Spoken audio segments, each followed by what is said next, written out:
साथीहरू म चाहिँ रेस्टुरेन्टमा छु आज। मैले चाहिँ एउटा दादालाई देखाउँदैछु। हाम्रो दादाको कटिङ हेर न फेरि। पहिला फिल्म खेल्नुहुन्थ्यो यहाँ दादाले चाहिँ। राजेश हमाल भएको मुभीमा चाहिँ गुन्डा फिल्म खेल्नुहुन्थ्यो। त्यो दावा चाहिँ हुन्थ्यो नि, दावा जुन जहाँ जान्छ दावा त्यहाँ चल्छ हावा भन्ने एउटा गुन्डा थियो। त्यहीको टिममा चाहिँ हुनुहुन्थ्यो दादाले। हेर न खोर्सानी काटेको, पहिला फिल्ममा मान्छे काटेको याद गर्दै खोर्सानी काट्दै होइन दादा। यस अनि हेर न क्या कटिङ। त्यो त कति भयो दादा यहाँ अमेरिका आएको त भाइ? 10 वर्ष भइसक्यो दादा आएको चाहिँ है।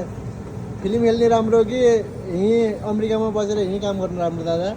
अब फिल्म खेल्दाखेरि चाहिँ अब अलिक रमाइलो हुन्थ्यो, अलिक कुटाइ बढी खाइने कि नि खाइदियो। हिरोबाट। तर यसो लड्कीलाई पनि चाहिँ लड्कीलाई पाइन्थ्यो बेला बेला। पाइन्थ्यो तर यहाँ त्यो पाइँदैन। पाइँदैन। यहाँ सिर्फ अब यस्तै काम गर्यो। दादाले राम्रो गर्दै हुनुहुन्छ है। यहाँ पुरै भाइब दिइरहेको हुन्छ। फेरि पुरै साँझ बिजी भएको बेला चाहिँ जुन दादासँग खेलिन्थ्यो जुन दादासँग यसरी यसरी। दिन्थ्यो होइन, अर्को अंश यसरी दिएपछि सक्यो। दादा त घर याद आउँछ अनि अहिले पनि। याद किन नआउँछ? अनि ल सबलाई लाइक कमेन्ट गरिदिनु भन्नु।